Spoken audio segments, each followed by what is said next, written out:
Okay, let's unpack this. Imagine a brand new nation, fresh off winning independence.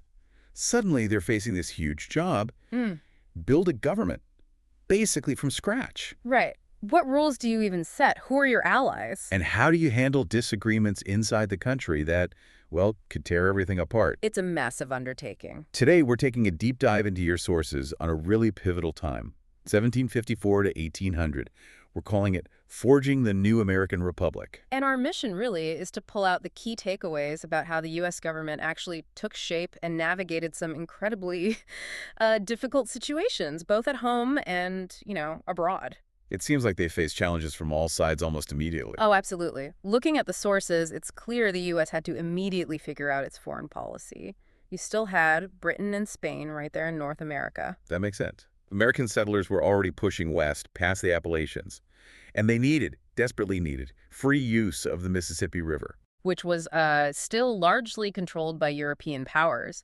That definitely set the stage for some critical diplomacy. Like Jay's Treaty.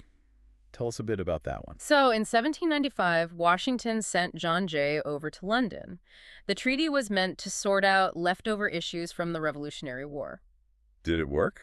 Partially. I mean, it didn't fully fix the problems with Britain seizing American ships or, impressment forcing American sailors into the British Navy. Right. That was a huge point of tension. It was, but Britain did agree to finally abandon its military posts on the western frontier of U.S. territories, so that was something. Okay, and then the same year, 1795, there was Pinckney's Treaty.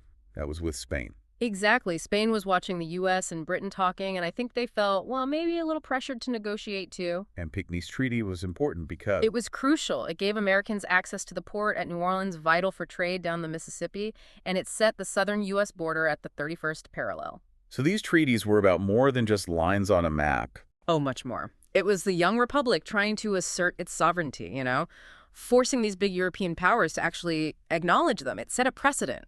It's interesting, too, the sources mention Spain expanding into California around this time, Yeah. setting up missions. Yes, using bonded labor from American Indians there. It also, interestingly, created some social mobility for Spanish soldiers and led to new cultural mixing in that region. But maybe the biggest external shockwave came from Europe, right? The French Revolution. Absolutely profound impact. It threw France and Britain into war, which immediately created huge problems for the U.S. Free trade, neutrality. It sparked really heated arguments within the government itself. It must have been like walking a tightrope. Washington declared neutrality in 93. He did. George Washington, despite Jefferson being quite pro-French, issued the Proclamation of Neutrality. He really believed the U.S. was just too new, too fragile to get tangled in a European war. But staying neutral wasn't simple. Not at all. You had the Citizen Genet affair, for example. This French minister, Edmond Genet, came over and started directly appealing to the American people for support for France, going around the government. Wow. How did Washington react? He was furious, demanded France recall Genet. It just showed how easily foreign affairs could, destabilize things, even if you tried to stay neutral. And then things got even messier under John Adams with the XYZ affair. Right, 1797-98, Adams sent diplomats to France to negotiate, and they were met by 3 French agents called X, Y, and Z in the reports, who basically demanded a bribe just to start talks. A bribe, just to talk. Yes, and the Americans refused. When the news broke back home, there was widespread outrage. It pushed the U.S. and France very close to an undeclared naval war. Really highlighted the young nation's vulnerability. So while all this is happening on the world stage, the U.S. is also dealing with huge internal challenges, westward expansion specifically. Yeah, and the relationship often very unclear between the federal government and American Indian tribes. Settlers kept pushing into the Ohio River Valley. Leading to conflict. Constant conflict, really. Settlers wanted the land, and the tribes who lived there resisted. How did the government try to manage that? Or assert control? Well, a major event was the Battle of Fallen Timbers in 1794. The U.S. Army won a decisive victory against a confederacy of tribes. And the result? The tribes were forced to give up huge amounts of land in the Ohio Valley. It really opened the floodgates for American settlement there. And the sources point out this period was just riddled with ongoing problems about treaties, land seizures, legal claims. Yes, a tragic pattern that unfortunately continued for a very long time. It really puts the new government, under immense pressure from all sides. Which maybe is a good point to shift focus. How did the Constitution actually start working in practice? What precedents did Washington and Adams set? Well, Washington being unanimously elected was extraordinary in itself. His first big task was turning the Constitution's words into a functioning government. Starting with the cabinet. Exactly. He established the key executive departments, Treasury, War, State, Justice, and appointed secretaries to head them. These secretaries became his advisors, his cabinet.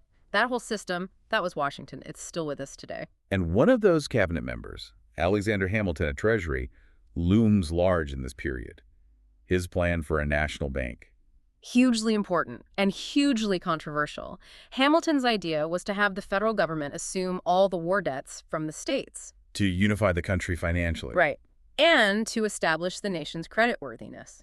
But opponents, like Jefferson and Madison, argued it wasn't constitutional, that it gave the federal government far too much power. But Hamilton had an answer for that, constitutionally speaking. He did. He pointed to the necessary and proper clause in the Constitution, Article 1, Section 8, sometimes called the Elastic Clause. Because it stretches federal power. Basically, yes.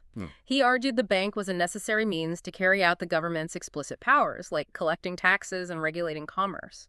And he won that argument at the time. It really shows how they were figuring out the limits, or maybe the extent, of federal power right from the start. And you see that power demonstrated very clearly with the Whiskey Rebellion in 1794. Ah, yes. The farmers in Pennsylvania protesting the whiskey tax. Exactly. And the federal government's response was decisive. Washington himself actually led troops, or accompanied them, to put down the rebellion. A stark contrast to how things went during Shays' Rebellion under the old Articles of Confederation. Night and day.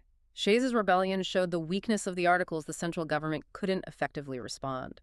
The Whiskey Rebellion showed the new Constitution had created a federal government with real authority, willing and able to enforce its laws.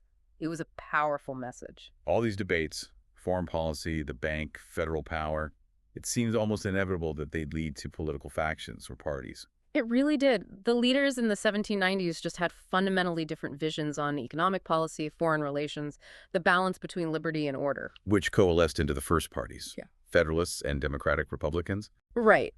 On one side, the Federalists, led mostly by Hamilton, they wanted a strong central government, favored urban centers, manufacturing, banking, sort of the elite interests. And the other side. The Democratic Republicans, led by Thomas Jefferson and James Madison, they were much more focused on states' rights, favored rural and agricultural interests, envisioned more of an agrarian society with limited federal power. That fundamental split really set the stage for American politics for centuries, didn't it? In many ways, yes, and the disagreements got incredibly intense. Look at the Alien and Sedition Acts passed in 1798 under Adams. Passed by the Federalist-controlled Congress. What did they do? Well, they were supposedly about national security during the tense times with France, but they clearly targeted critics of the Federalist government.